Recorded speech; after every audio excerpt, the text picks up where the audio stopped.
Okay, so we'll open the meeting at 6:05, and the meeting is being recorded. First off, welcome to everybody that's here. Thank you for being here.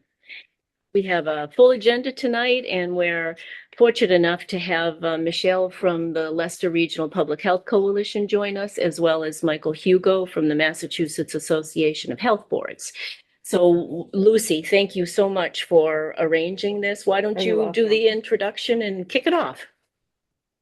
Hey, oh, Hi. here she is. Come on. That's okay. Yeah.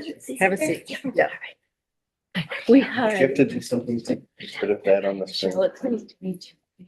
I don't know. I think it's on I- that controller. Do you want to start with Michelle You then? have to,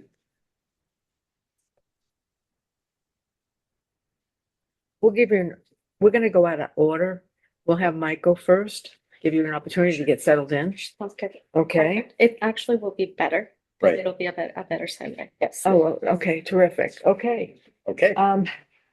Mike, Yes. Barbara already said Yes. who you are, so I'm not gonna waste Yes. any more time. Go for it. Okay, so I'm Mike Hugo. I'm the Director of Strategy and Government Relations for Mass Association of Health Boards, and I've got two separate.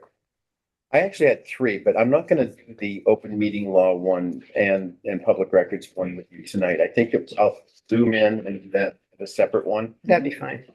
And because this is way more important for right now. And I learned actually after talking to you today that the decision had come down. I have been watching it, and it got by me because it was just a couple of days ago. And I was on with Michelle, and she said, well, yeah, this is, yes. Oh, no. So I put together in a big hurry a second set of slides on what the Board of Health can now do. And we'll get to that after I get through the first set, which is basically on what the authority of the Board of Health is, and where you get your authority from, and how to exercise that, basically. So first of all, every time that MAHB does any kind of presentation, we always put this disclaimer up. We are not here to represent you. We're here for legal education and for technical assistance, and your legal, all of your legal representation comes from your very capable attorney, who I've gotten to know through this particular proceeding.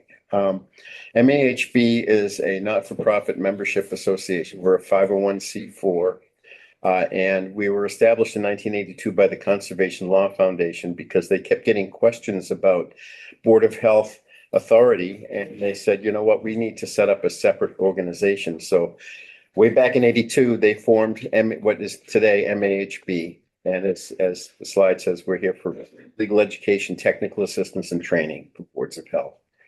And we do, just for your information as new board members, we do 4 trainings every year in the spring. The closest one to here probably would either be Holyoke or Marlborough. Those are we do them in 4 different locations in April and May. So where the Board of Health gets its authority from is through state law. And I forgive me for this, Lucy. I know that you probably know this better than I do, but the federal law is the basic minimum, and then states can make more restrictive laws than what the federal law is, and local governments can make more restrictive laws than the state can. So it's kind of a sort of a pyramid. And interesting fun fact: that order that's on the slide is the very first public health order in the United States of America ever, from 1798 or 1799, from none other than Paul Revere, who was the president of the first Board of Health ever in the town of Boston. It was a town back then. And I got that actually sent to me by somebody by the name of Paul Revere, who was an attorney in Centerville, who we're working with on a case for Pittsfield involving a cell tower, the placement of a cell tower. In that case, is currently, we're waiting for a decision from the SJC, and I'll refer to that case a couple of times as I go through. But what happened was, back in the 1700s, the state legislature said, we don't know anything about public health. And we're going to leave it to the cities and towns to worry about that on their own. So when they did that, what they created was a new level of responsibility for municipal boards. You have a planning board, you have zoning board of appeals, you have a bunch of boards and commissions. I'm sure your town has many of them. They get their jurisdiction from statutes that say this is what you can and can't do. The only statutes that are out there that tell boards of health what they can and can't do is they say you can make regulations, you can make reasonable regulations. And there's no, you can't do anything as long as you stay within that mandate. So, and I'll give you a copy of these slides. So Thank you. you don't have to, Okay. you don't have to Just writing down the photograph slides. or note Yeah, or anything okay. like that. Thank you. So the way that the law has evolved through the years is that Board of Health regulations stand on the same footing as a statute that comes from the state legislature. And if a statute gets in front of a court, generally speaking, the court will defer to what the legislature did and say the legislature passed this way, and it's up to us to enforce it the way the legislature wrote it. That's different than a planning board regulation because the courts very frequently will substitute their own knowledge and their own experience and will overturn a planning board decision if they just don't agree with it. If the judge doesn't agree with it, the judge will say, I don't agree with that, and I'm overturning what the planning board did. That happens sometimes in Superior Court in Massachusetts because Superior Court judges get confused and they think that they're dealing with a planning board or a ZBA or a council on aging or some other board or commission in a town, and they'll substitute their own judgment for it. And so far, since the 1700s, we have a 100% success rate in front of the SJC, the Supreme Judicial Court, and the Appeals Court, where the law is that if there's any conceivable ground that a Board of Health could have made that finding, we can't touch it. The courts can't overturn. We will not substitute our knowledge or our experience or our judgment for that of the Board of Health in any health regulation or decision by a Board of Health, as long as it's not arbitrary or capricious. And avoiding being arbitrary and capricious is actually, it's very complicated, but it's very simple. All you have to do is have a hearing. And then we'll talk about the various things that happen in those hearings that will make it so that you will be upheld in front of the SJC if you have to go that far. So again, this is the state delegates authority, and I covered this slide already. And I'm going to kind of fly through some of these. Mhm.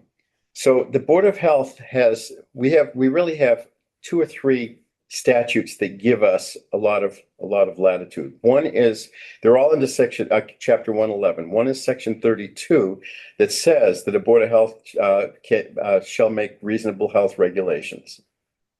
That's one where you can do regulations. The others are 111, section 122, which is the nuisance statute, and 123 is the enforcement of that, and section 143, which is a site assignment for when a business comes to your town and you say, we don't want you there. That becomes a Board of Health jurisdictional issue. So the standard is extremely low. What you need to do to be upheld on a nuisance case, and nuisance, if you find a nuisance, you can then say it's a noisome trade, and we'll get into that. We want to have a hearing on whether or not you belong here at all. And but the standard is the Board of Health shall examine into all nuisances, sources of filth, and causes of sickness within the town, which may, in its opinion, be injurious to the public health. So you don't have to. It's not a certainty. It's like, you know what? We think that that's not a good thing for our town. We think that that's not a good thing for the next door neighbors that are being affected by an asphalt plant. And we'll talk about that particular case as part of this. And then once you make that opinion, as soon as you say in one of your meetings on the record, you think that there's a public health nuisance here, in your opinion, the statute says you shall take action. You shall make regulations for the public health and safety.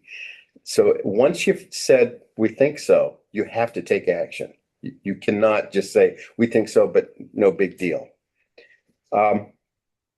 So basically, this is, you have to make a regulation, or you have to make a ruling.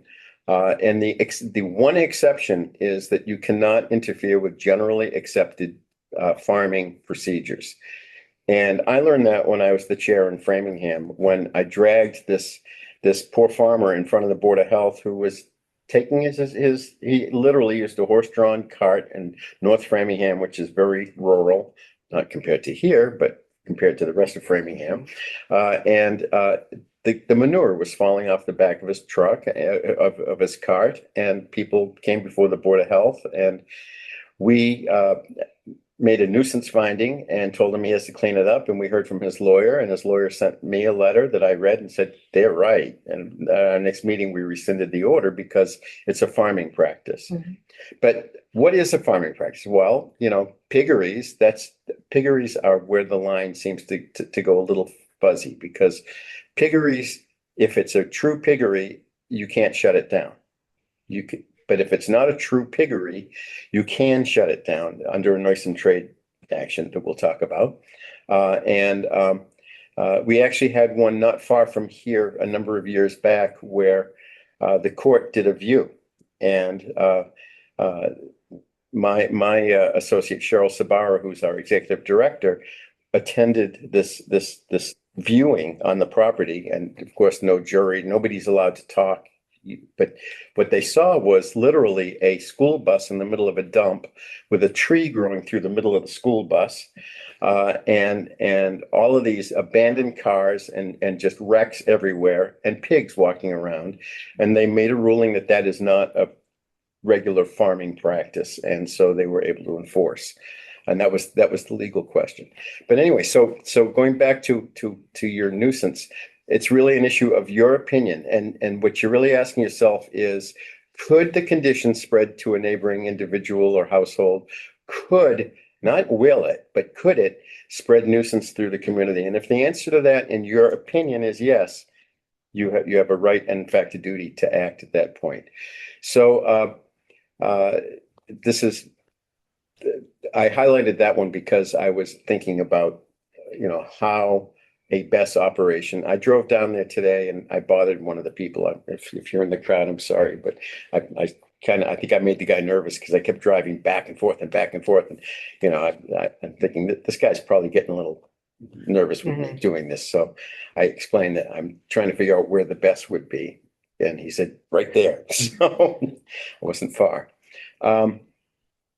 Okay, so if you determine that a nuisance exists, you can issue a cease and desist order. And in that order, you can order them to pay $1,000 per day for violating the order.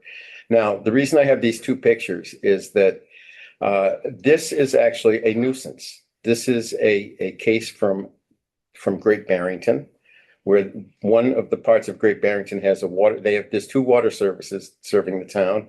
And in one part of town in the summertime, that is what the water looks like.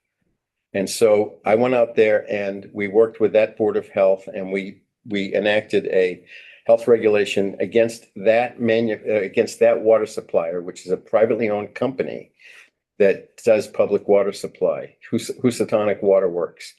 And we issued an order that they had to supply clean, potable drinking water to every household, 1.5 gallons per person per day.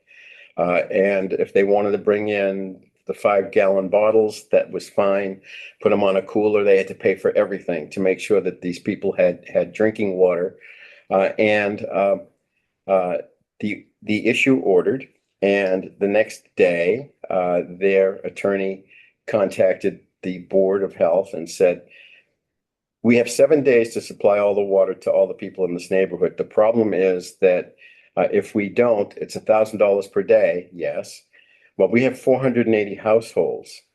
Is that $480,000 a day? And the answer is yes.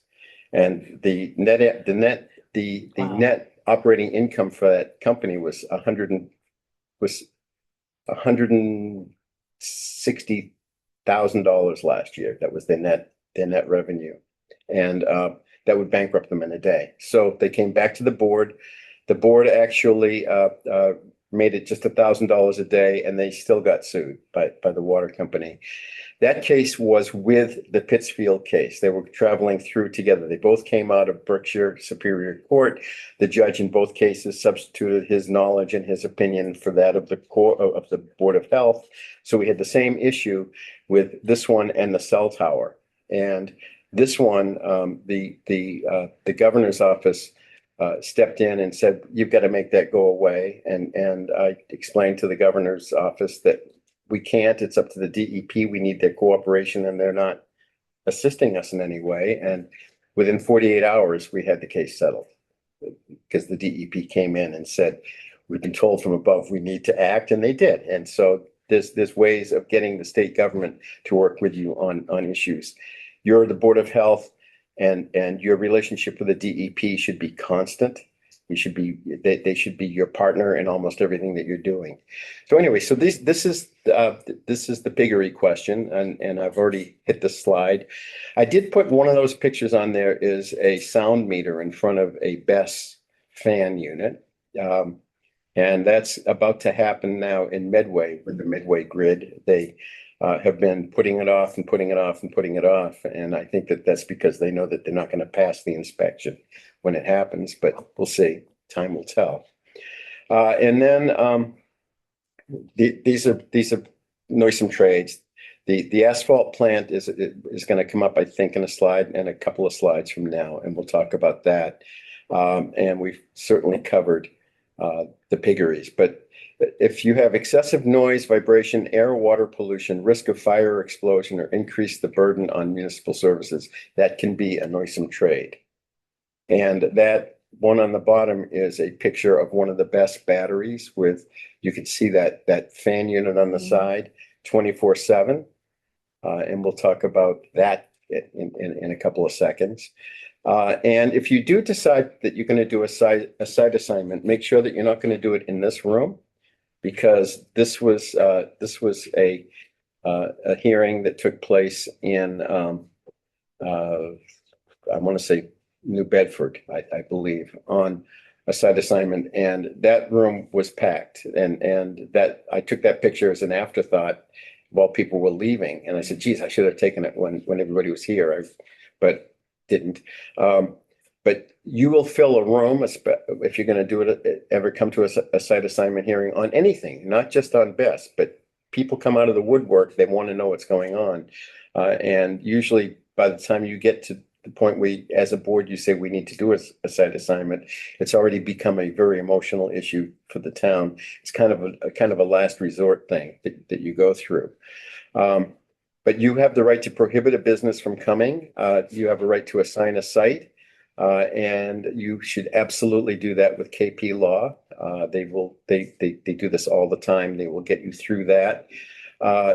Ordinarily, these slides were put together before I knew that the decision had come down. And these slides actually would have been shown to the board a long time ago, but unfortunately they weren't. And I think that with this new decision, that's why I had to do a whole new slideshow. But this is ordinarily, this is not right now. This is ordinarily that this is the test for doing a site assignment. This is the asphalt plant case. And what happened was this company, PJ Keating in Acushnet, which is down on the South Coast area of the state, a huge company making tons of money and making tons and tons of asphalt. And people started moving in around the company, and the company's position was, you came here. We were here before you were. You chose to live here. That's your problem. And the Board of Health didn't see it that way. The Board of Health said, well, no, the neighborhood grew up around you, but now you have a responsibility to the neighbors. And in this case, predictably, the Board of Health issued an order, and the Superior Court judge held that the people came to the nuisance, because that's usually what a nuisance, the test of a nuisance is. Did the nuisance exist before you? And in that case, it did. And then they took that to the appeals court, and the appeals court said, well, whether or not they came to the nuisance is irrelevant, because the Board of Health took in evidence on this issue and concluded that it was a nuisance, and we can't substitute our judgment for that of the Board of Health. So this company has to either close or has to operate under severe conditions. And they put in conditions, it's affected, I'm sure affected the profit line for the company. But if you're familiar with asphalt at all, the problem with asphalt plants is that they create the asphalt, they heat it up, they put it into the trucks, those trucks go right out the door, and they have to be on the job site when everybody shows up at 7 a.m. at the job site, which means that this is starting at 3 a.m. And they pour the asphalt at that point. And if you leave it in the truck overnight, it doesn't work the next day, nor does the truck ever work again, because the asphalt will form inside the truck. So these are in an ordinary condition, these would be what you consider in a site assignment. And I highlighted those because in best facility cases, these are the ones we look at, is traffic and access to the site. Well, first of all, agricultural, because that you could stop right there if it's really agricultural, because you can't, you stop at A because you have no jurisdiction if it really is agricultural, and agricultural activity, not just land. All right, so you'd look at traffic and access, which I know is an issue. And by the way, I should just tell you in full disclosure, I sat through every minute of the OCAM hearings. I had them on my computer for every minute that they were taking place. I watched all of the testimony. When I show, just fun fact, when I show the longer educational piece, when we do our seminar, I actually have your Chief Howe. I have him, his little speech that he gave that day. And I show that and give a lot of attention to OCAM actually in that presentation, because it was OCAM and Tewksbury are the only two that have gone through the process at this point. Tewksbury, they haven't issued their order yet. I'm not sure that they will. I was very, very, very certain that the decision was going to come down the way it did in your case from watching it. And I'm not so certain with Tewksbury.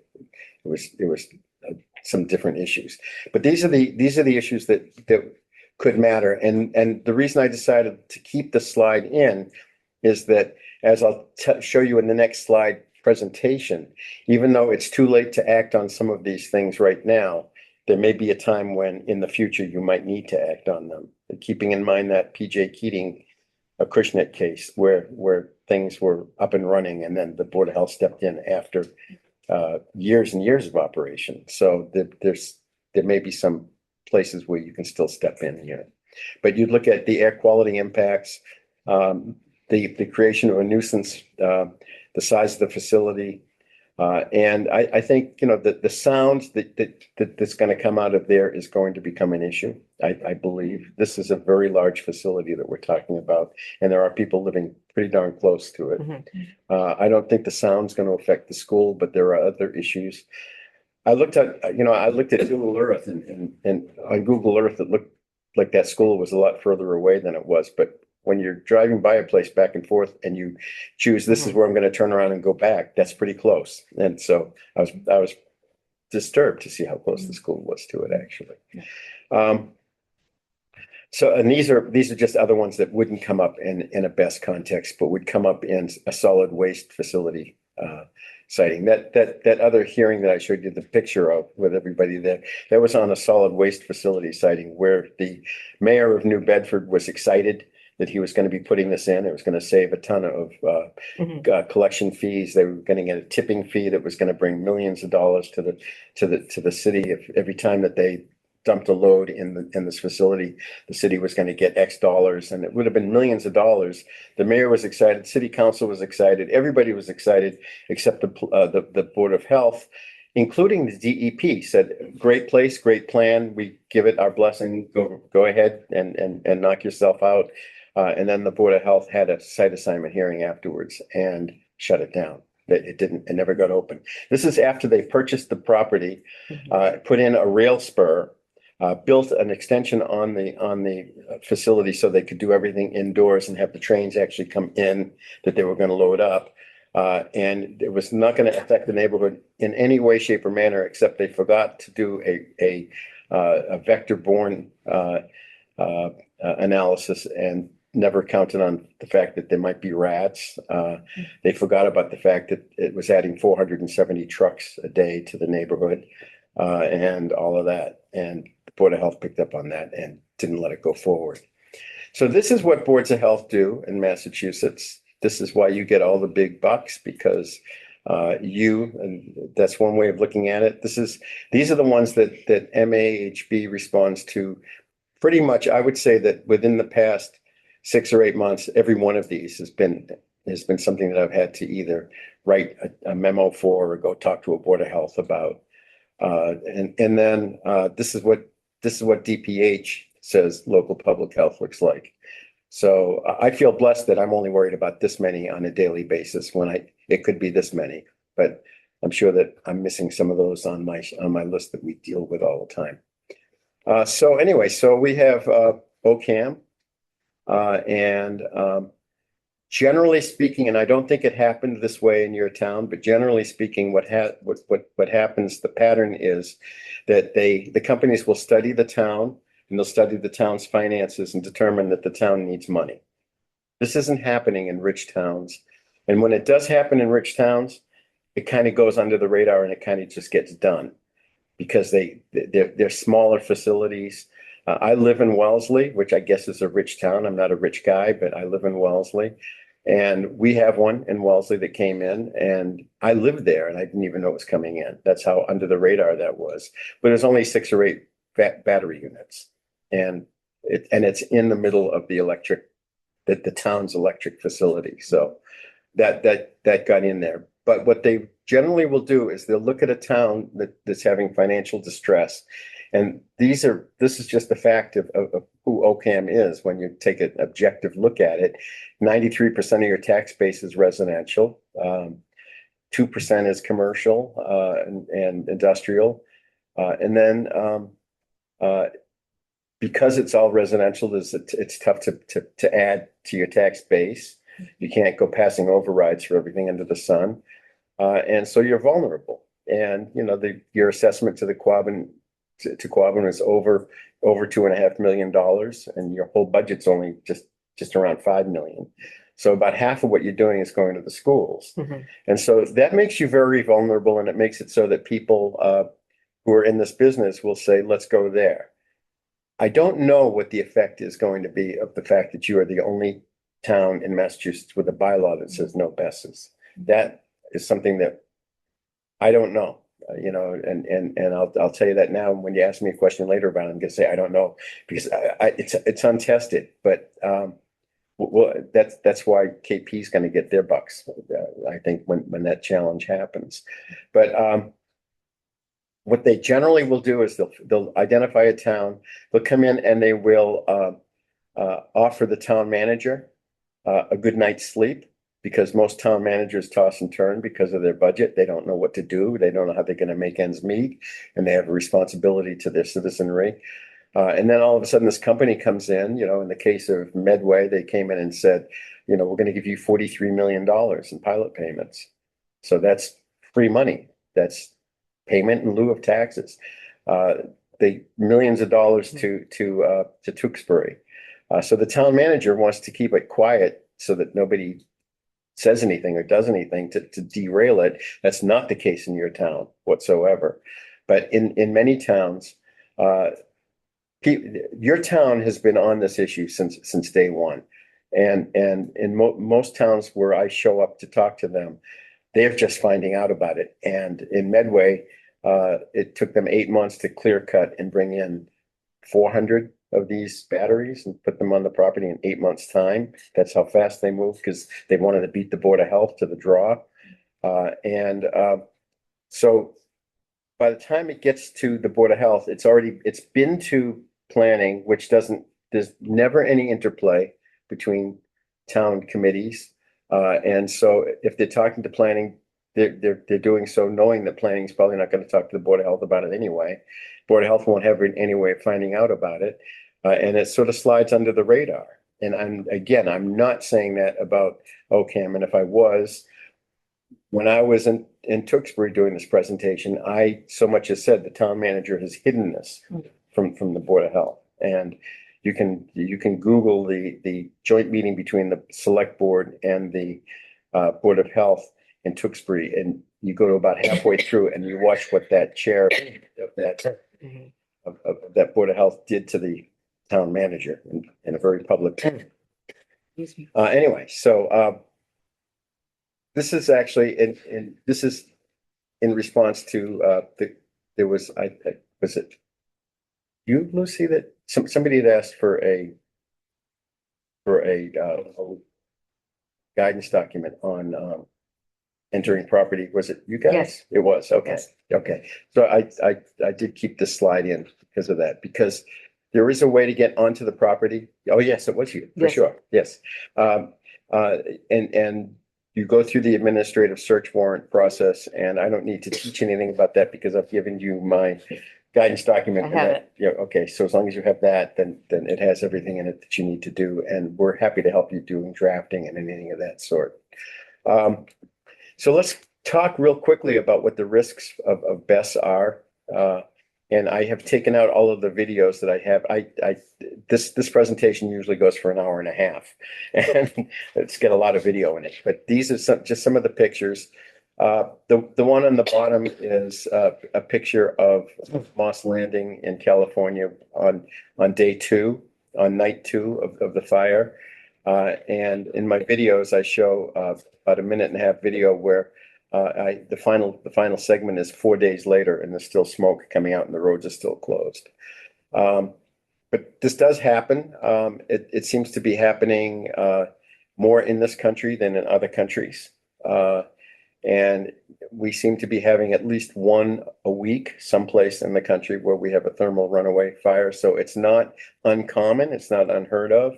Statistically, it's not probable that it's going to happen, but they do happen. So, and that again, if in your opinion, as a Board of Health, there may be a risk, then, you can act accordingly. That's actually a distant photo of Moss Landing. And the one on the bottom shows the shape of the smoke plume that comes out. And the significance of that one is that in Tewksbury, where that cone comes down, happens to be 1,100 feet, 67 seconds in the wind from where the fire would be, and it comes down on top of a residential assisted living facility with 140 people living in there, including a memory unit and including a bunch of people on respirators. And when the smoke comes in to that facility, I don't know how they're going to get people out of there. Of course, there's a shelter in place plan if you ask, but I don't think sheltering in place in any facility while this is coming down on you is healthy for somebody on a respirator, because this is what's in it. And these are the constituents of the smoke. And hydrogen fluoride, it becomes hydrofluoric acid when it gets wet. So if it happens to be raining when this happens, you're going to have hydrofluoric acid raining down on people. Or if you have a lot of humidity, that could also bring down a high concentration of hydrogen fluoride, which will burn and causes severe respiratory problems. Carbon monoxide, people have carbon monoxide detectors in their house that if there's even the slightest trace, that detector will go off. And that's not just to wake you up and tell you that, you should reset the alarm. That's to tell you to get out of the house. Hydrogen cyanide, sulfur dioxide. And then once the smoke starts to fall, you have the VOCs and you have the particulates and the heavy metals that come down with it. So that's the dangers. That's the dangerous part of the smoke. And I believe that I heard this in your hearing, where the fire expert for the other side, well, it's no worse than a house fire. Well, think about your house. You have furniture that has foam inside it. You have all of those things under your sink and in the cabinet where you keep all of your cleaning supplies. You have floors that have surfaces on them that if you breathe that in, you die. And so a house fire, it's pretty damn bad. It's really damn bad. And to say it's no worse than a house fire is, that's insanity to say that it doesn't matter. It's okay. I asked this is an inquiry I asked my friend. I call my chat GPT. I call him Geppetto because he's become my friend. And Geppetto, I asked Geppetto, is it safe to breathe smoke from a lithium-ion battery fire? And Geppetto says, no, do not breathe smoke from a lithium battery fire. It can contain toxic. So even if you run that through AI, that's what you're going to get back. Then we get into the noise issue, where the ambient noise levels are constant. And during the daytime, the fans are going to be running around 40% in an ideal situation. These days, the past week or so, I bet you that there haven't been any best fans in Massachusetts only going 40%. You know, it's been so darn hot. And the hotter it is, the more that fan has to run. At night, when it's so cool, the fans can go way down to a minimum. But has anybody thought that any of the nights over the past couple of weeks have been cool? And we're not even hardly into the summer yet at this point. So 24/7. And for medical people, one of the things that the Brown Water, when we were having the hearings on the Brown Water, one of the board members is a physician. She's a pediatrician, and she read all of the studies about the chemicals that were in that water. But what bothered her most was something called weathering, which I had never heard of until she introduced it on the record. And weathering is actually a diagnosis in the DSM. It's a real diagnosis where somebody is putting up with something that doesn't seem like an irritant. And people would say to them, oh, come on, that's not a big deal. And it might not be a big deal, but when it goes 24/7, you can't escape it. And it's coming into your house and you're not sleeping and your kids' grades are going down and you're blaming those noises on basically everything that's going on in your life. You get to a point where you've had enough. And that is what happens with the fan noises from these. And then, of course, and I think that I went looking actually in the transcript while I was doing this slide to see whether or not I could find it, but I couldn't find the right word. But I do remember them talking about the noise being very like a quiet conversation. And I was going to actually give you a transcript page number, but I was too much of a hurry to get things through to get ready for today to go through. But it's in there. And one of the things that their sound expert said is that the sound at night is no worse than just somebody whispering. Well, do you ever try to sleep while someone's whispering to you all night long? You can't. Do you ever try to do work while somebody's talking quietly in the other room? Do you ever shut your door because the kids are driving you crazy? That's what we're talking about. It's constant and cumulative. So here's what happened. The EFSB, the Energy Facility Siting Board, came up with some draft regulations. And as part of the draft regulations, they said, we'll accept comments. They gave us a comment period. And just for giggles, and literally it was for giggles, I filed comments on behalf of the boards of health. And when I put these together, and Cheryl and I went through these painfully to make the best arguments we could on behalf of boards of health. And these are actually taken. I did line copies right onto the slide. These are the topics I did. The comments I think were around 10 pages long, but the 10 pages comes down to just these issues here. And we talked about noise, inverters, transformers, and the fans, the toxic gases and the smoke. And then we presented some questions to them. But the first part of it, if you look at on the left side, you can see Authority of Local Boards of Health in Massachusetts. Basically, I took the slides I'm working from right now and I turned them into a narrative. And I took them like I was a law professor. I was teaching nuisance and noisome trade to the EFSB. Filed them and expected to do what always happens when you file comments. You listen very carefully, and sometimes you can hear a thud as it goes into an empty spot, and then you'll never hear from anything again. This time, they called me literally. The next day, I got a call from General Counsel for EFSB, and later that day from the Department of Energy Resources. Independently, they both called me. These were filed with both EFSB and DOER. But each of them, after they read the comments, called me to say the general counsel for EFSB, the conversation started with, so I saw your comments. And if I'm reading it right, it would look like somebody could spend hundreds of millions of dollars to put one of these things in their town, or in a town, get it up and running, and then the Board of Health could come in and say, you wasted hundreds of millions of dollars in everybody's time. Is that right? And I said, that's what the comments say. That's why I filed them. We don't have anything in our draft regulation that addresses anything that you and I are talking about right now, Mr. Hugo. And I said, I know, that's why we filed the comments. And so after the process started to happen, this is in their guidance document, and you can see that the siting board heard comments on considering the importance of public health. And they had our comments, and there's this other organization, Alternatives for Community and Environment, who I had never heard of before. But they basically echoed what we were saying that the MAHB's comments need to be taken seriously. But by then they were already taking them seriously. And then they note that local boards of health are likely included in the definition of a key stakeholder because you're an elected or appointed municipal official, and therefore you should be able to take part in all of the activities. You should be able to intervene. You should be in the process in front of the EFSB. Now, we were able to work with the Board of Health in Tewksbury, and we got them to a position where they were allowed to intervene. While I was working with them, that's when I started reaching out to OCAM. And I'm going to be very blunt and tell you that I'm sitting here now months and months and months too late. And when I originally reached out, it would have been on time, because I would have made sure that you guys got a seat at the table the same way that we did it with Tewksbury, and the public health concerns would have been addressed.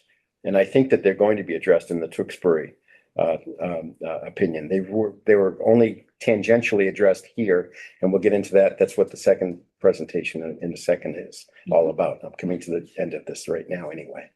So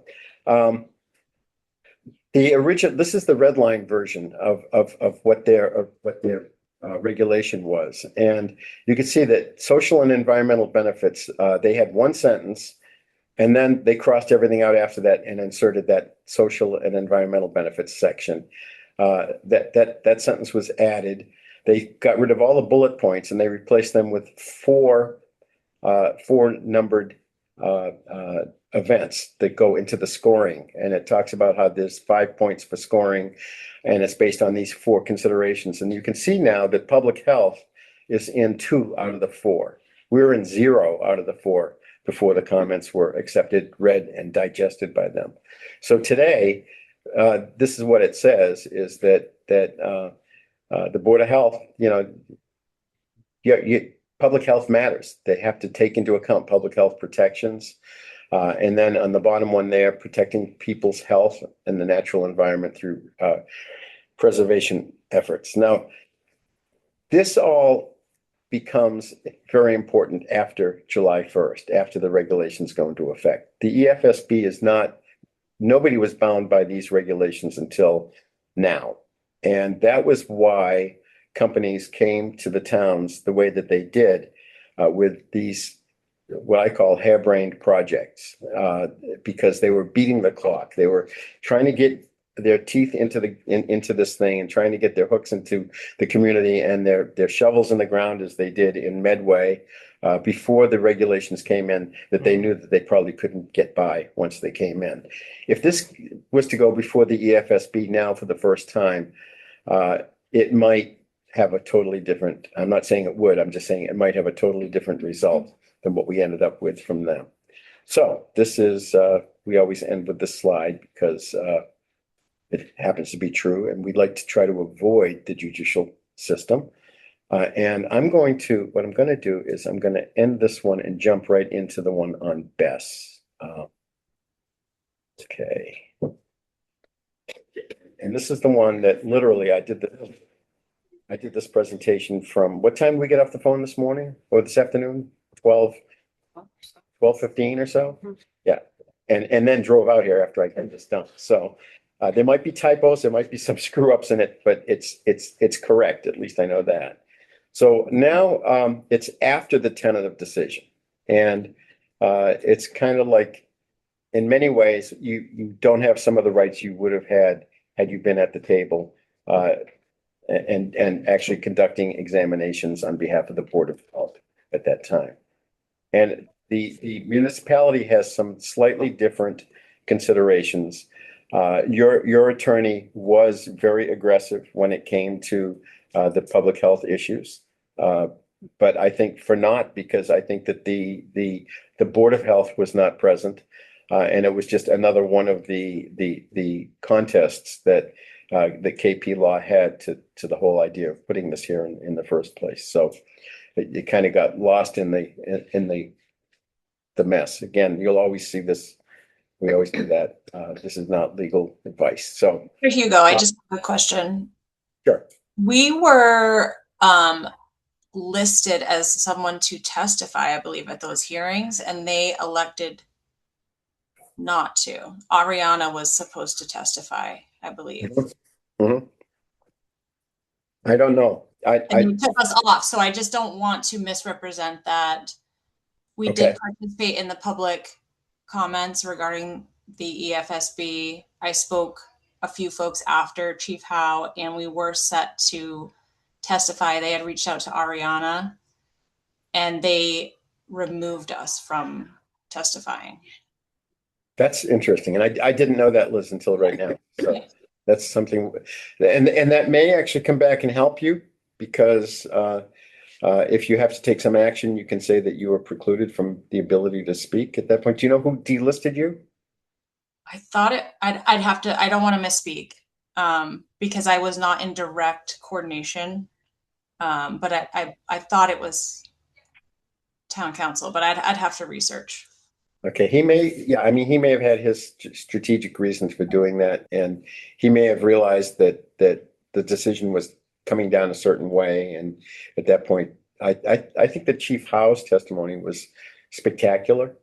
Not only do I show his speech that everybody has seen on YouTube, but I actually show an excerpt of him where he stood his ground, saying that we have a bylaw that says no, and why would I waste my time until it's a reality? It's never going to be a reality if the bylaw holds up. So, and that's something that may be tested yet.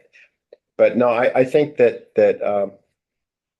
I know that Mr. Pucci, when he did his examination, he put in all the same. Maybe he said no because he really covered the ground he would have covered with you guys, Liz. I'm thinking, because he did cover public health. I agree. I did listen to a portion, not all, just because I work full time, but it sounded like a lot of the same talking points that we had documented in our letter during the comment period.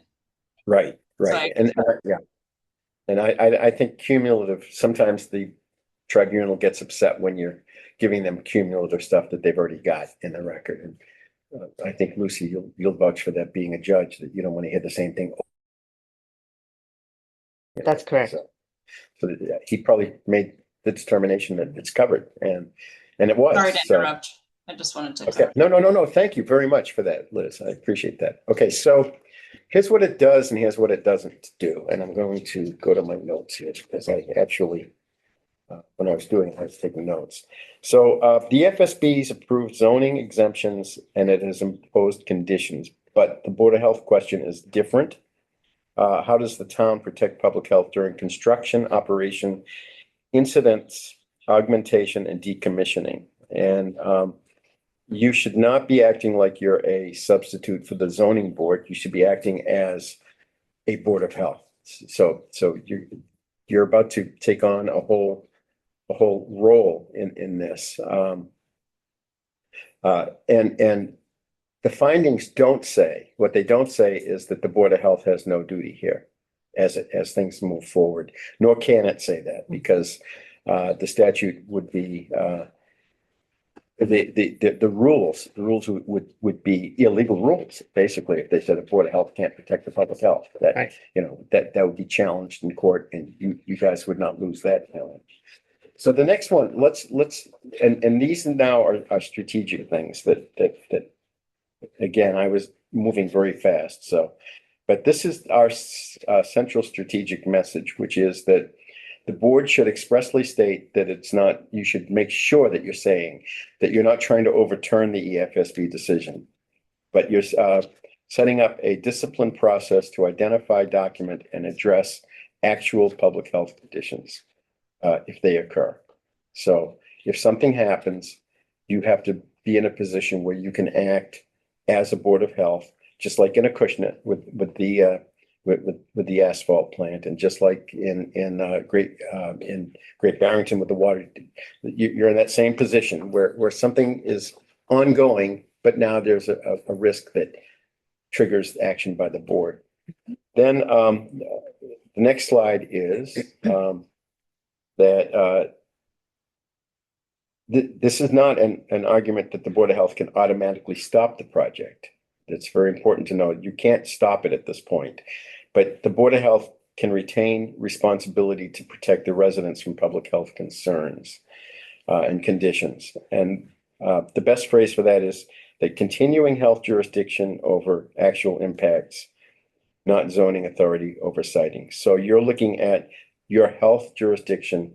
If something happens, the Board of Health has the right to step in and take action. Just because it's a best, it's not magic. It's not, I dream of genie, cross your arms and blink your eyes and now you don't exist anymore. You have your statutory duties and obligations that you still have to take. Mike, So, yeah. could we take a question from Matt Oh, Brogdon? sure, yes, I have from a Matt, quick yes. question about what you just said. Does it have to happen first before they take the action, or can you preemptively take the action if there's a activity that is likely to cause public health? We have to weigh that.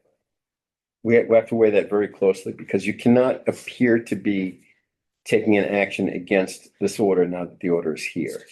And it can't be against the order. It can be against the facility for something. If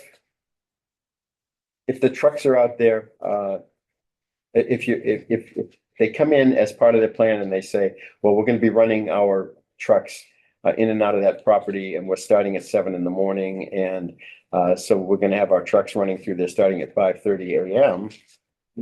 You can take an action based on that. It's a very fine line, and that's something that I absolutely will defer to KP on, because they know exactly where you can draw that line, and it's tenuous. It's not, you don't have any conditions that are built into this by the Board of Health. If there's probable cause though to determine that there is pre-existing contamination on the property, That's going to be an issue. and there's construction trucks that are showing up to start digging, would that constitute an actionable public health concern before they start digging? If the Board of Health thinks so, yes. Yes. I mean, I can't sit here and say yes or no, but that's really, that's up to the Board of Health to consider. I know that piece of property is incredibly stressed. On the other hand, I was down in the town of Somerset where they have one of these issues going on, and they have a abandoned coal gas facility that's right on Somerset is a mile wide and 7 miles long with water on one side of it. And at the very point, you may be familiar through MMA or something that one of the things that you may have attended.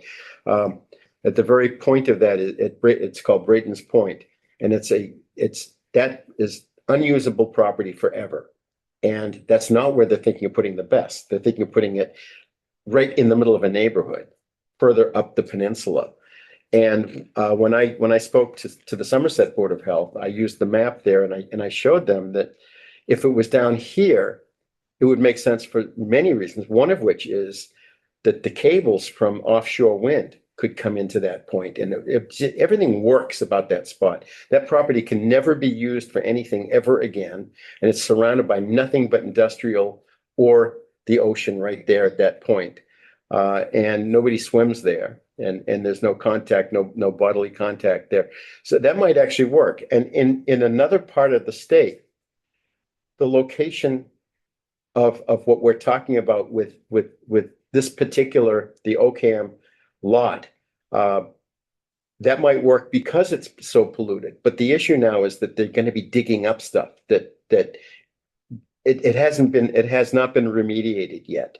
The property at Braden Point has been remediated the best it ever can be, and they've declared that nobody can ever use it.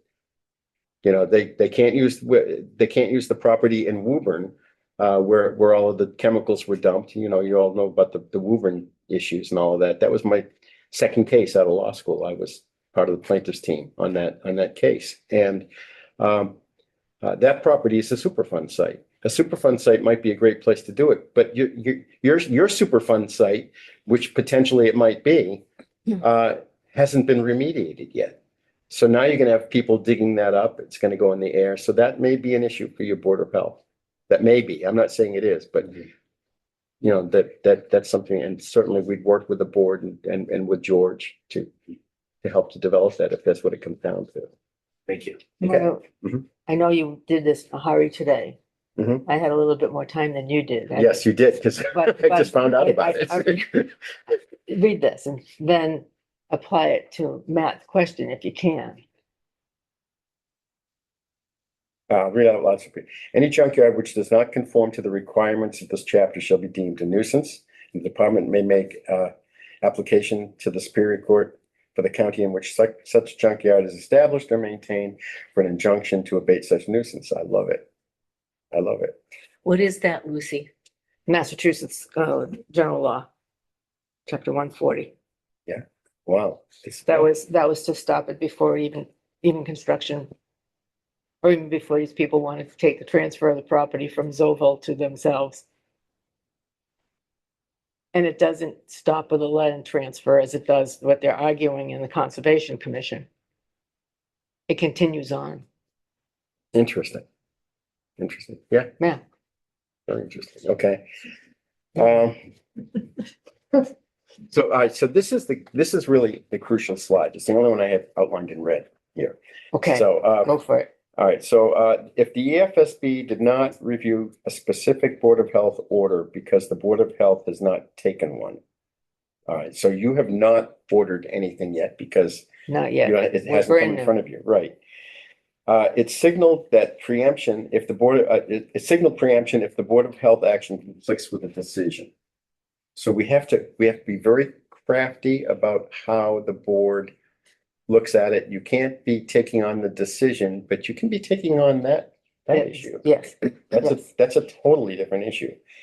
And that's why the Board of Health should build in an oversight framework first and reserve enforcement for actual health conditions. So that's after, this goes before that. This goes before these slides, and I'm glad you showed it to me when you did. okay, And I think you and I are on exactly the same page. I think we did Okay. the same exact thing there, because you have to decide whether or not you want anybody digging up that property that's coming in to develop it, or if you want somebody digging it up that's really coming in to clean it up before they develop it.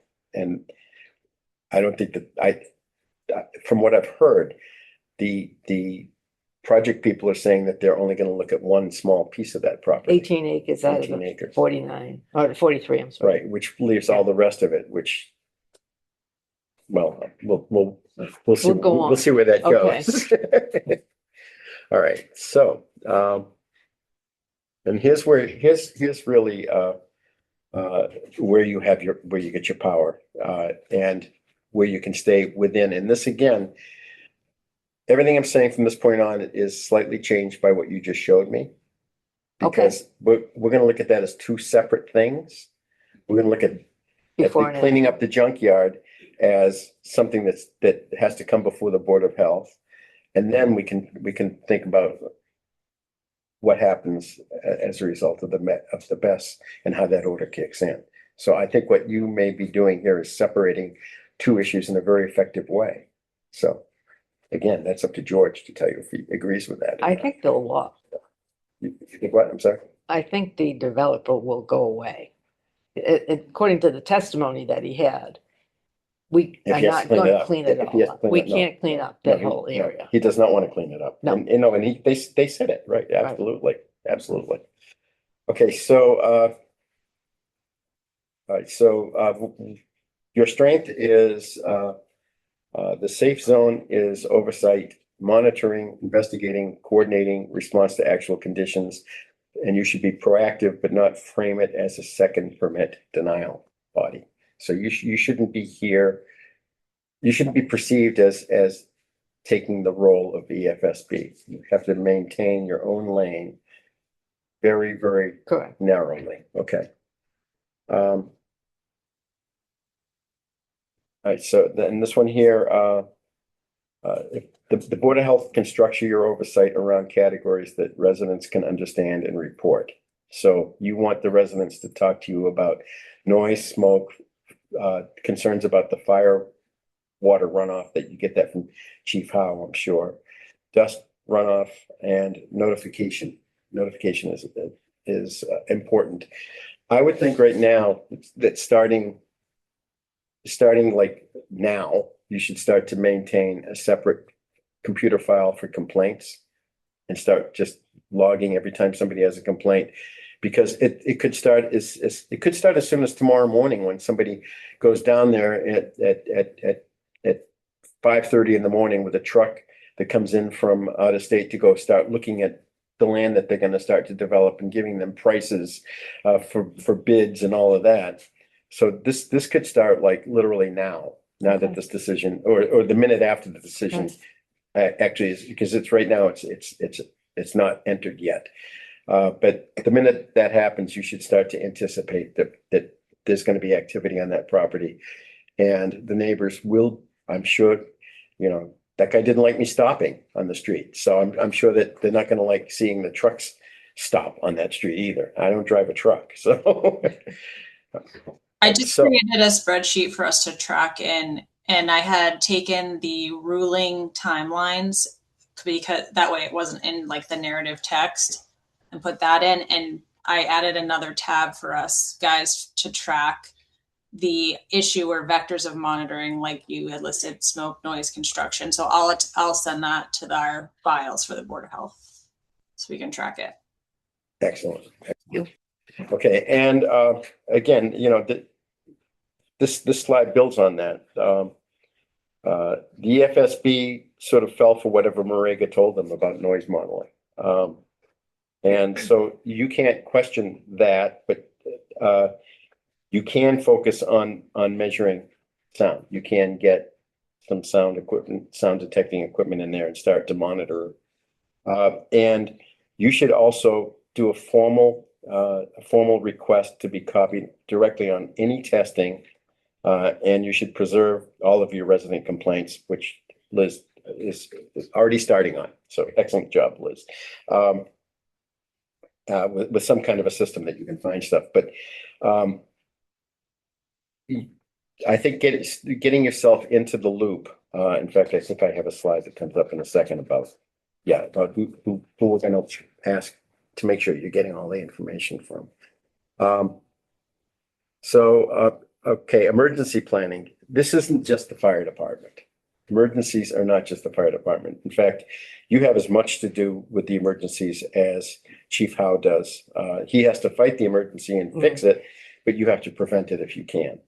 And so the emergency plan, you should be working with Chief Howe, and I don't know if you want to do it as a committee or if as a full board, or if you want to have one of you become a liaison to Chief Howe to work with him on logging his communications that he gets and participating in the evacuation, shelter in place, and public health decisions. That should be a group effort with you and the fire chief and with the police chief. And you should also be giving and receiving participation in any reviews that are going on in town. You should include them in yours. You should have planning and zoning be working with you. You should have public safety. You should have both chiefs, police and fire chief. You should all be working as one unit. And that's where the issue came up in Tewksbury, which is the town manager on that video that if you've watched it, or if you do watch it, you'll see the town manager says, well, that's the Board of Health. I'm speaking for the town. Do you know how stupid that looks? I mean, I can't even think about that. The town doesn't care about people's health. That's the Board of Health's problem. That's not ours, is what he was essentially saying. They were at odds with each other, though. Oh, yeah. Yeah. Oh, yeah. I should just tell you, we have another committee coming in here for 7:30. So we gotta wrap up. Oh, my God. You have Okay, here? I've only got a couple. So it's okay. We can start a little bit later, because this Okay. is important. Thank you very much. Appreciate that. Thank you. All right, so I will keep flying here. Okay, No. so the public's, oh, this is important. The public's gonna wanna know, how they're gonna be notified when the stuff hits the fan. Okay, and, is it gonna be a call, text, reverse 911, door knock, siren, website alert? How are they gonna know?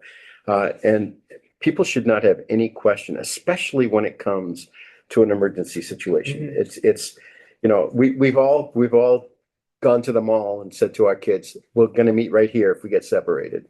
Even though you get your cell phone and they do too. It's just a parents kind of thing. We always tell our kids, we'll meet here Yeah. if we get separated. People are living down on that street, down in those 4 or 5 houses that are right there. They need to know, do I go up my driveway to the left or the right? Which way do I go right now? Because I'm leaving this very second, and I've got the dog and the wife Yeah. and the kids, and I'm leaving. There has to be no questions whatsoever. So the public should be in that whole notification process. And then fire water is a real issue. And the EFSB already has containment testing and reporting in their order. But you should ask to be a named recipient of any of the tests. And you should be prepared to issue a health advisory if there's data that supports your advisory that bothers you. So that would be data driven. You have to see that there's something in this report you don't like, put it on your agenda, talk about it in a public meeting, and then issue whatever order you need to.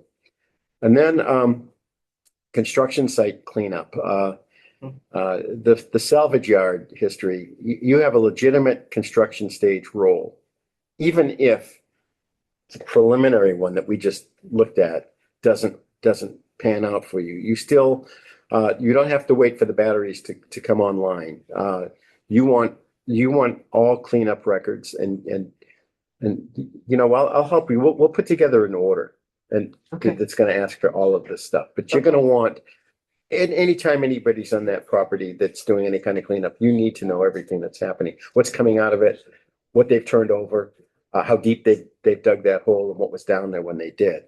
And then you might have to act in a hurry. And so the better documentation that you have as a board, the better database you have to work from. And that strengthens, that number one allows you to go faster.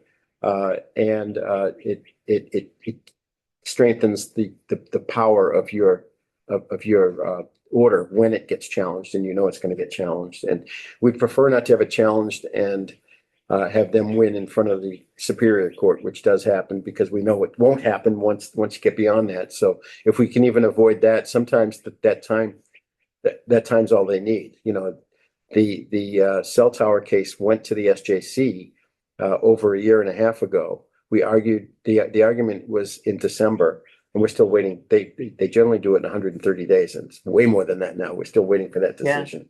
So there's a lot apparently going into that decision. So you don't want to wait that long because they're going to continue operating for that whole time unless you shut it down for some reason. All right, and then the battery replacement and augmentation should not slip by as routine maintenance. If they come in with a new battery and say, we're just going to substitute this one for that one, you want to know all about that battery. You want to know, number one, why you're replacing one. That's the scariest question. And what is the difference between this one and the one you're replacing it with? Because, you know, they do 2 or 3 this month, and maybe 6 months from now, they do a couple more. Before you know it, you have, over the next year and a half, you have all new batteries that are different. And they might be an improvement, who knows? But you want to know everything that's going on that property. And, okay, and so we are now at this one, okay. And everything that goes on, this is kind of a map of how everybody should be working. all of you should be working, everybody should be reporting to the Board of Health, because you're gonna keep all the records. You're gonna have all the fire records, you're gonna have all the Conservation Commission, you're gonna have everything from planning and zoning. And you're gonna have, the chief is gonna send you his, for anything that he has to do for evacuation. DEP and EFSB will certainly send you everything that they have in their file if they're asked. And then it all goes to town council, because town council is really where the buck stops.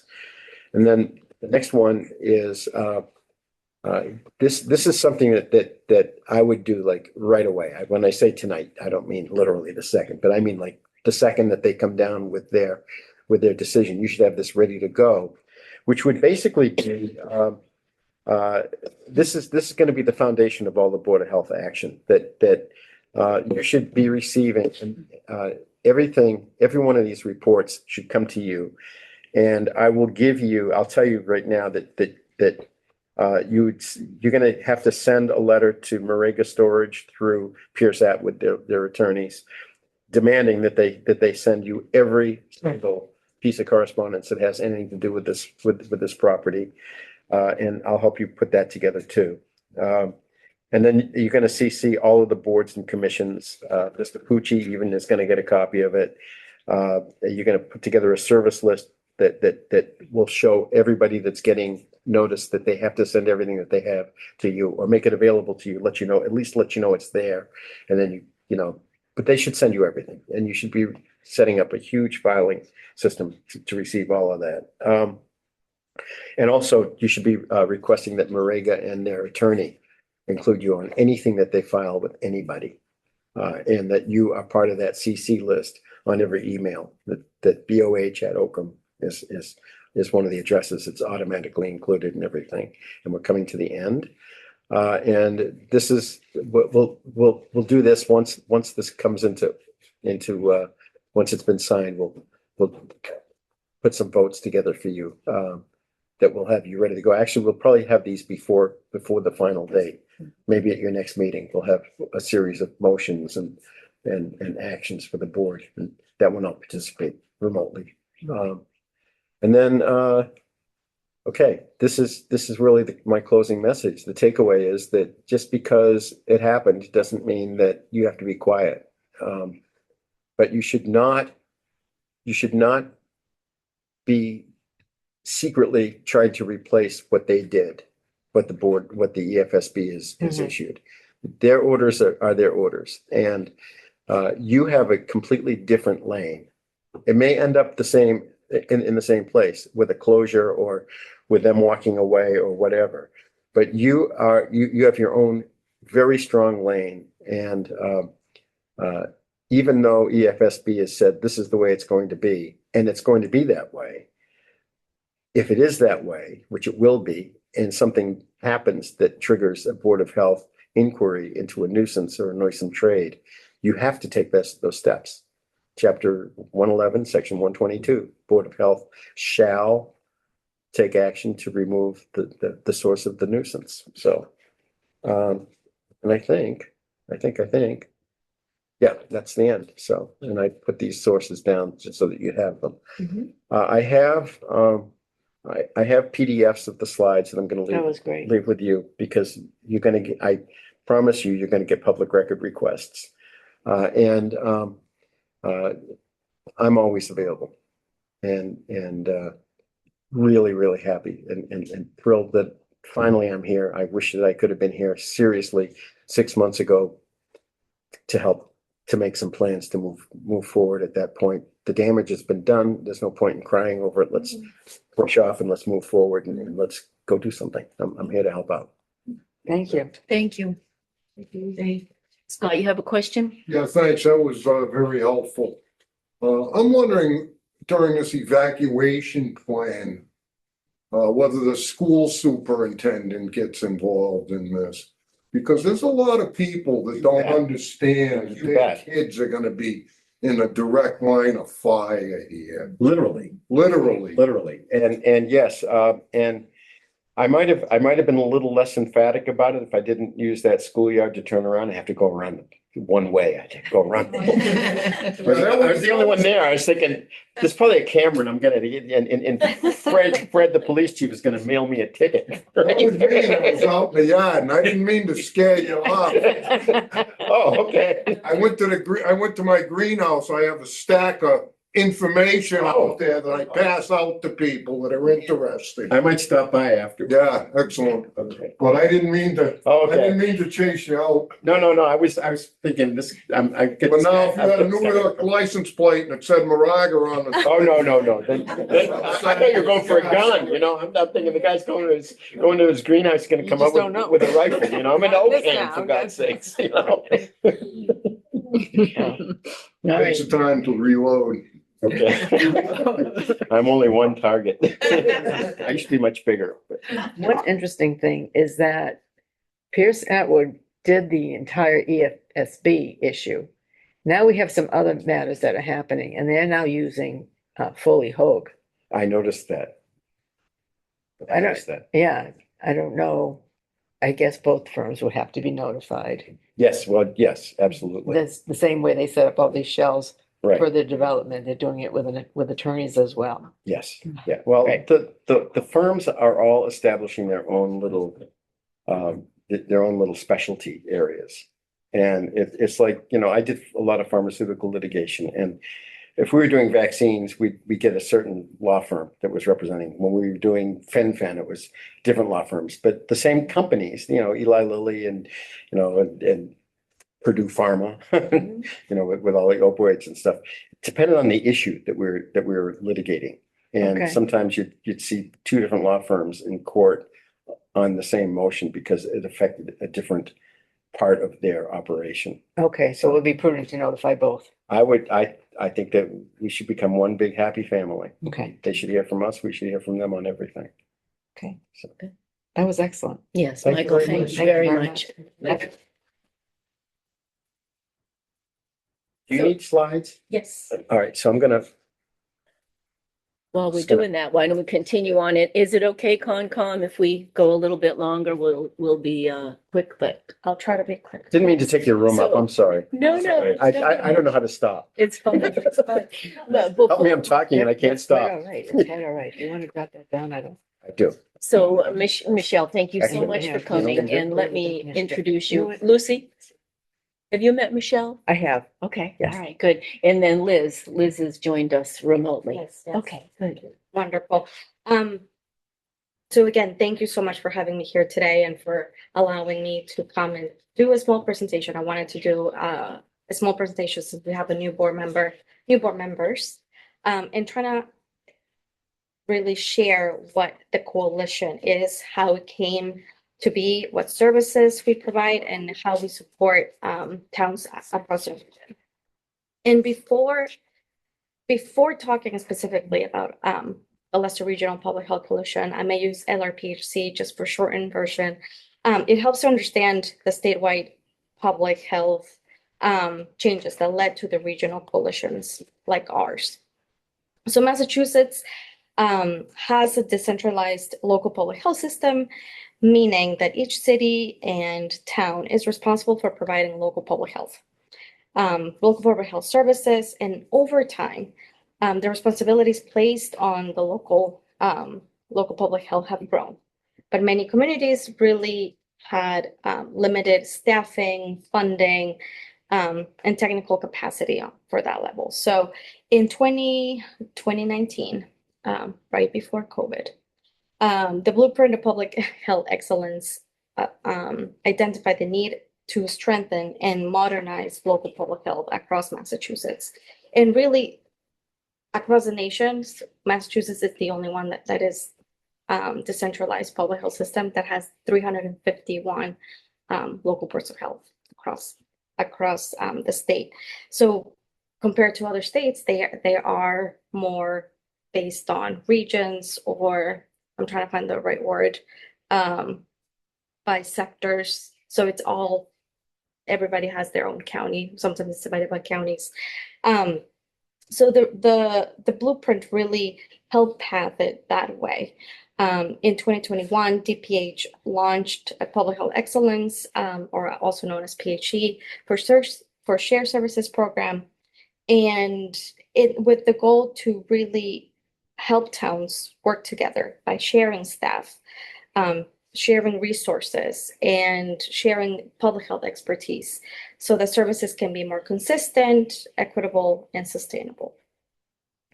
So I wanted to provide a quick, this is one of the slides that I added today after I spoke with Mike, really emphasizing how PHE is been implemented across the state. As you can see, it's all colored. We are hard to point, but we are right in the middle where the navy blue is. That's the LRPHC. So, and you can see there are different other colors across their amount of those colors represent the amount of shared services arrangements across the state. In FY26, if we look at the numbers, DPH reported about 26.2 million in PHE grant funding statewide, which supports 56 public health grantees, 322 municipalities, and more than 270 public health workers. And that's huge. And the purpose of this smaller is to help municipalities pool resources and increase capacity. So LRPHC is one of these shared services arrangements, and we serve 8 towns. To go a little bit more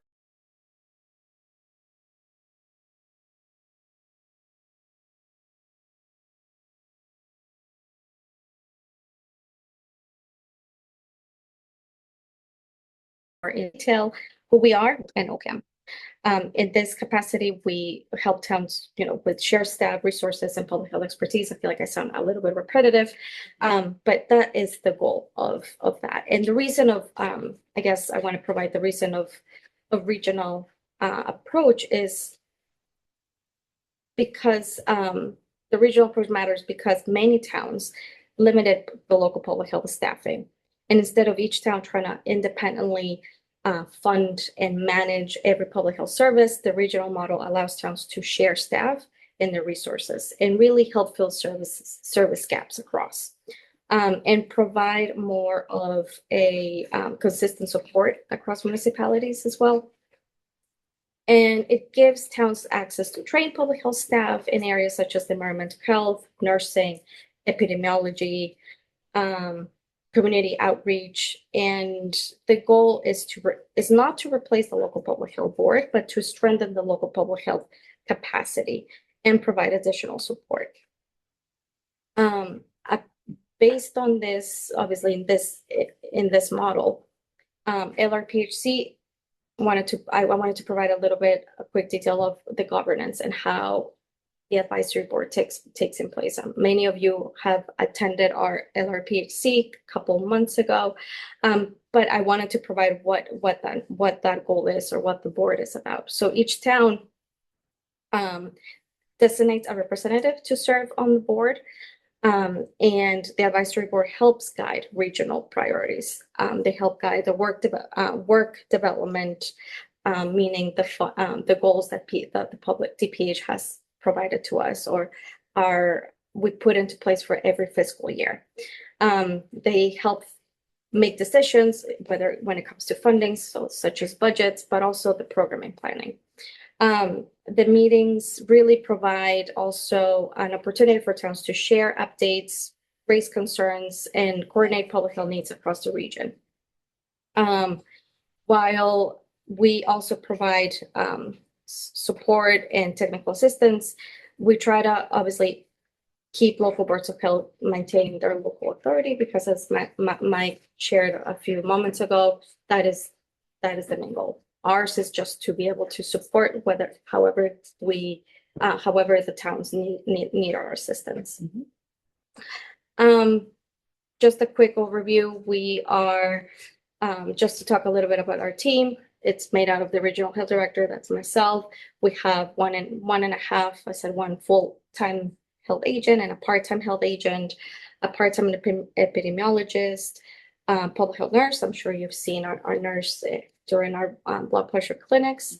We also have our shared services coordinator / human services director, our regional administrative assistant and consultant. So just to go over a little bit more of what we do in general. we try to I wanted to separate so it makes sense. So for environmental health, community health, and nursing and EPI. Environmental health, this is where we do conduct the regional inspectors conduct food establishment inspections, housing, nuisance, recreational camps, also some of the campgrounds here in Ocam as well, and provide permitting assistance as well. And under community health, some of our the regional nurse provides a lot of the nurse or health education part when it comes to blood pressure clinics, but she does a lot of the health education as well, attends health fairs and wellness events. We've recently did actually a phenomenal event, a community baby shower that was focused on maternal and child health services. And that was such a great event. We did get people from Ocam, believe it or not. The outreach definitely spread out. So the point is to provide and service the residents across the region. Through LRPHC, we also provide SNAP pre-screening and resources referrals. So there's a lot of, sometimes even when we go out on some housing inspections, we tend to, some people ask, like, I don't know what to do when it comes to food. There was a big portion not too long ago where a lot of the SNAP benefits came into play. So we provided a lot of the resources. So our community outreach worker or shared service coordinator helped create a food pantry resources for residents, which was shared also to all of the our advisory board across. We also provide Narcan training, and that we have hosted a lot in libraries, schools across the region.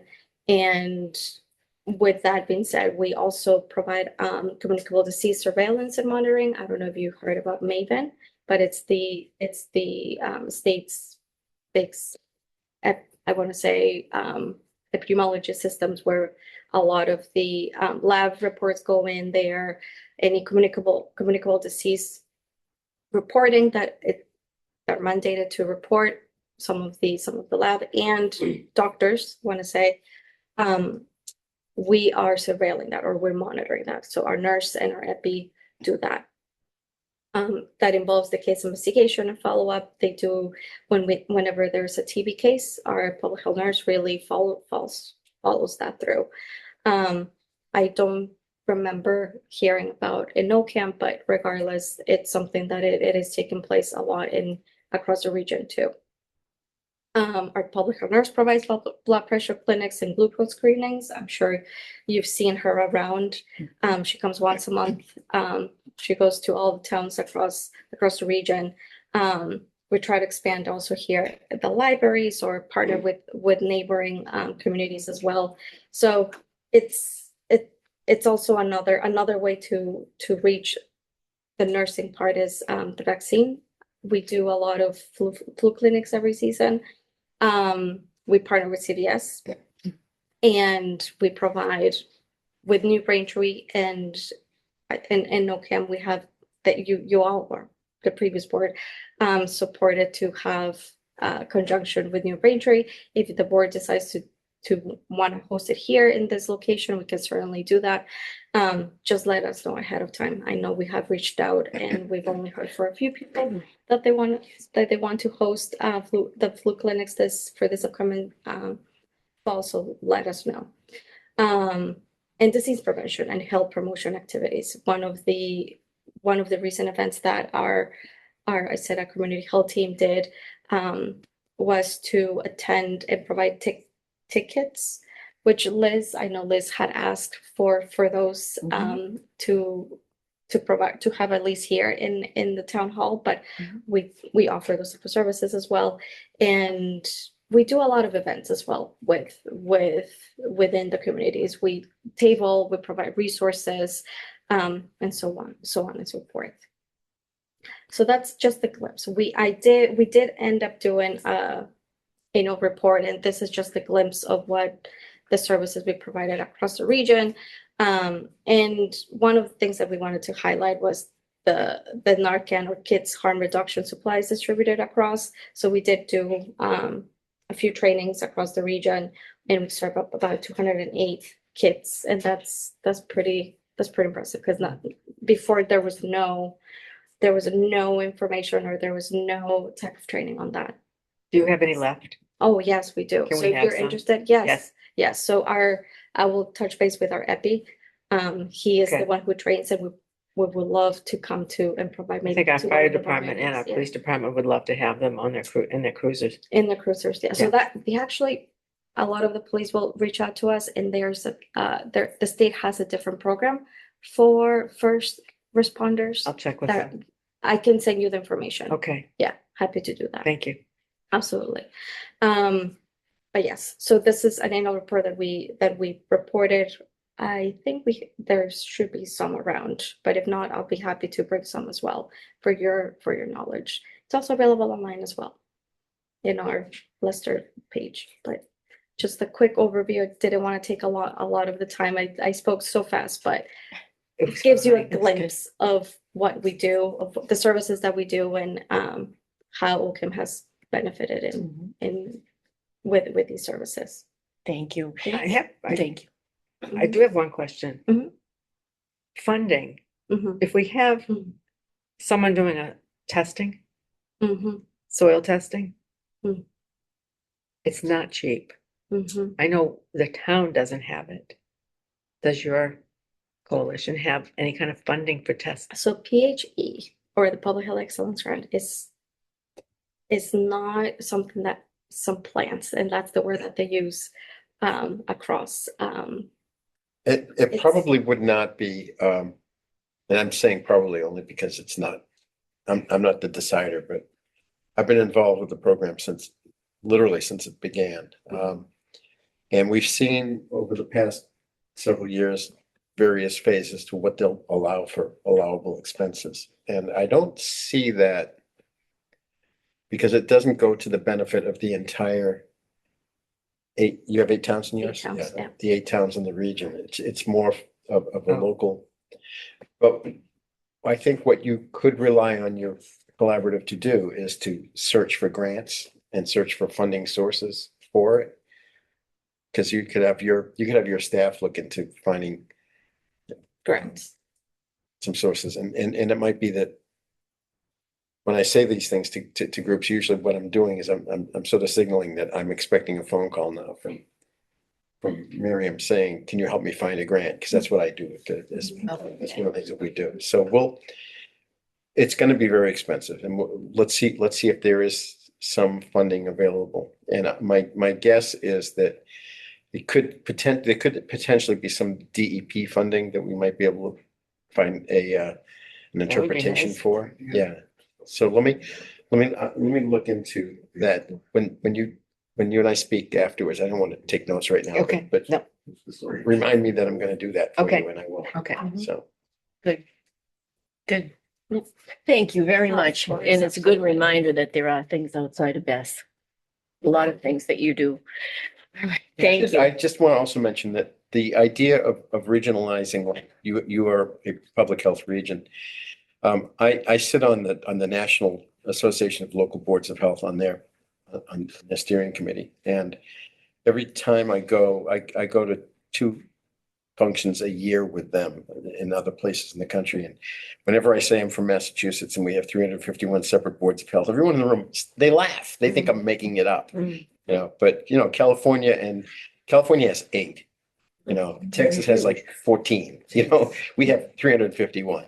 So, but the idea of looking at regionalizing is part of the sustainability, because we're in the governor's budget. We're in the state budget right now at $15 million. We had 200 million from ARPA, 50 million from the CDC that got taken away. Like that, it just evaporated. But we had 200 million in ARPA, which is where the funding is coming from to update all of the data systems so that every town is going to have computers bought by DPH they're actually going to buy the hardware and the software and put it in for you. so that all your reporting can happen. That's $98 million out of the 200 million that we got. But we're a line item of 26 million a year. I'm sorry, of 15 million a year.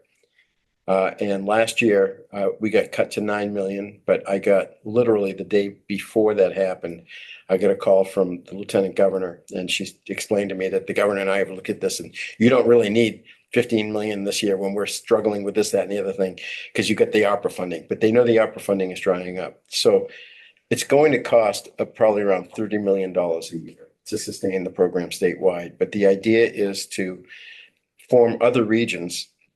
These shared services arrangements are just an intermunicipal agreement right now, but we're looking at the feasibility of forming other regions. And this region, the Leicester Regional, is one of the examples, one of the shining examples that we're using. I'm helping to write the white paper that's going to be presented on this, and I've highlighted some of the work that this region has done. There's only 4 or 5 regions in the state. There's Quabbin, there's you guys, there's Neshoba, and there's one in South County in Berkshire, and there's another one I'm forgetting.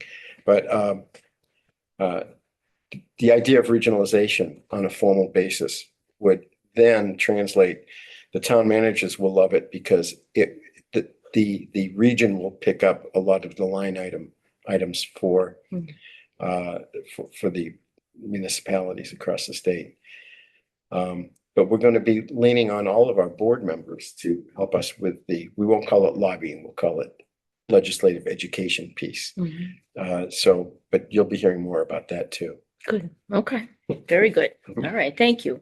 So we'll kind of speed through these other issues that we have to vote on. And you have requested a primary representative for the board and an alternate. What nights of the what do So you? we meet on the second Tuesday of every month, Okay. and we do by Zoom. Okay. Mind if I disconnect this? During the day though, right? No, Are you doing night? at 6. Yes, it works best for the. Working people. Wow. Yeah. Ain't you something? Good. Great. Thank you. Liz, Lucy, would anybody like to be the primary representative and attend those meetings? I certainly can. Any one of us? I'm out of the state probably 4 months out of the year. Mm. So, So why don't I be primary? And who would like to be alternate? I'll be alternate.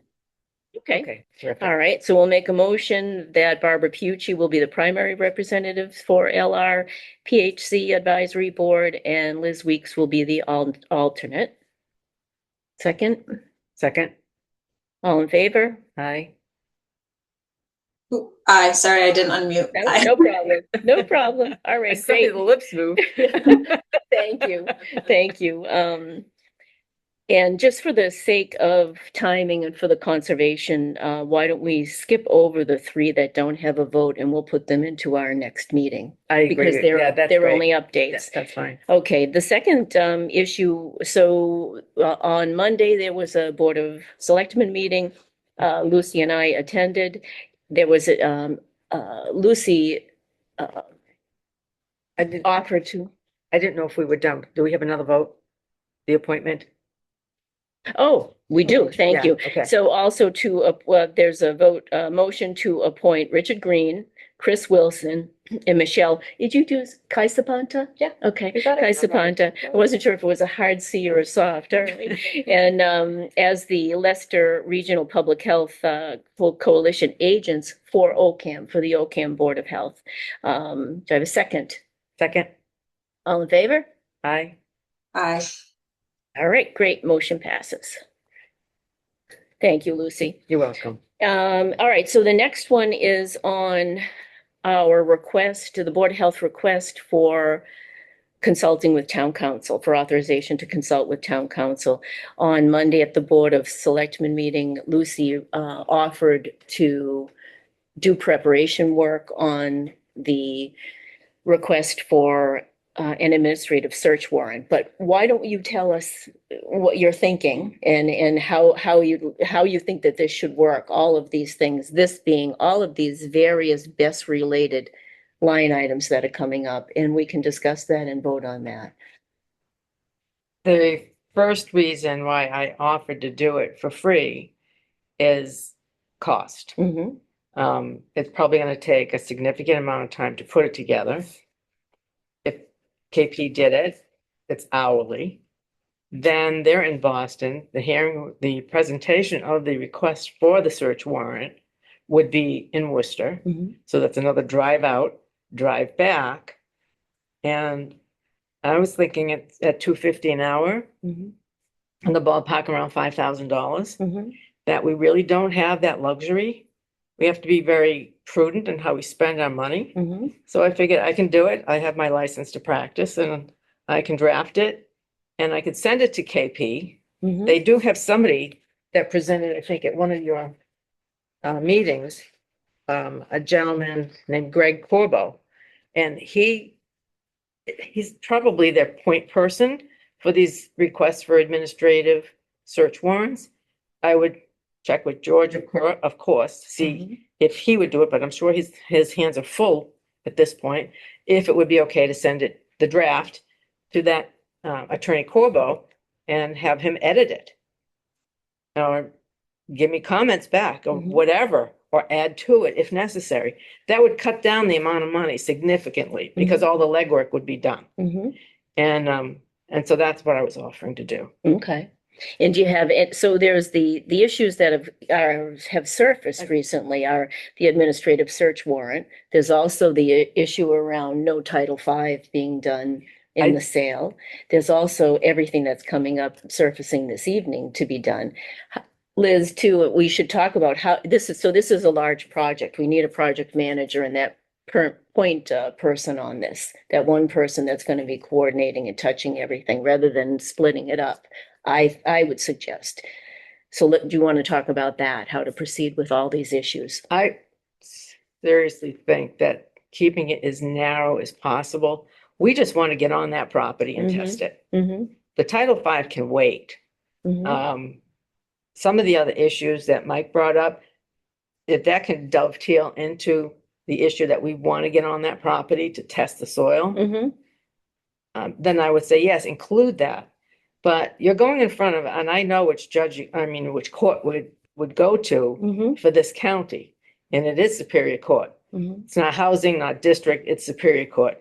And you really want to keep it as focused as possible with all your backup affidavits that go with it. So I'm thinking if you give them all these issues, Mm-hmm. you're talking a lot of information Let with me one just- person. So I wasn't talking about combining all the issues. I'm okay, talking then about I how do we misunderstood you. internally manage. This is a project, everything best related. How do we internally on the Board of Health manage this efficiently? And you're absolutely right. The only thing that matters right now, or the most important thing is getting on that property. Yes. But other than that, just so that we have some continuity and efficiency, how should we manage all of the Board of Health related things with Beth, including starting with this administrative search warrant? I think that we should have one point person is what I'm suggesting. That everything Beth related funnels through that person. I think let's focus on what is here on the agenda about just getting the request for the administrative search warrant. Okay, And all the other things we can have at a separate meeting once we, maybe in a little while, when the update on these these other Okay. 3 issues, okay. throw it in there Mhm. and have a point person if that's what you think is Well, necessary. we could talk about it, right? Yeah. All right. All right, Yeah, but right that's now fine. I just like to, For the time being, if you give me a summary of actions taken, I can add it to the running spreadsheet. So at least it's visible on our SharePoint to Right, everybody what's going on. okay. okay. All right, good. All right, so would you like to make a motion about this with the administrative search warrant then? I make a motion that I'd be able to do it. It's a Mhm. cost-saving event and it's not going to be any different than what KP is going to be producing. So, but wouldn't we still want to consult with KP? Oh, absolutely. Well, I think the Board of Selectmen, they're waiting for this vote. Mm-hmm, If we vote yes for me to do this, then they will contact town council and say, this is what we would like to do. Will you agree? mm-hmm. And then, of course, they're gonna say, yes, thank you very much. You took some of the workload off our hands at this crucial time. Mm-hmm. And we wouldn't be talking to them, because what I gathered the other night from Mike Brunel was that they don't want any board members, regardless of the commission or the board. They don't want anyone that's a member on those having carte blanche to talk to town council, because they had problems before with that. Well, okay.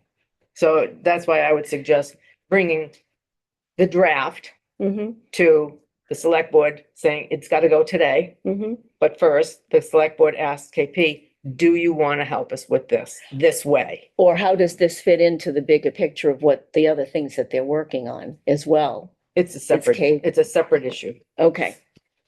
So we're making a motion that Lucy DeLeo prepare, well, actually, we're making a motion to consult with town council still, though, to at least put this in there and ask them how would they like this done? And they really should be looking at this in conjunction with other things that they may be working on for OCAM that are best related. They should know about this. Oh, they'll absolutely know Right. about it. It's Yeah. right now, I'll be the workhorse to do the request for the administrative search warrant. Mm-hmm. That's all I'm doing. Okay.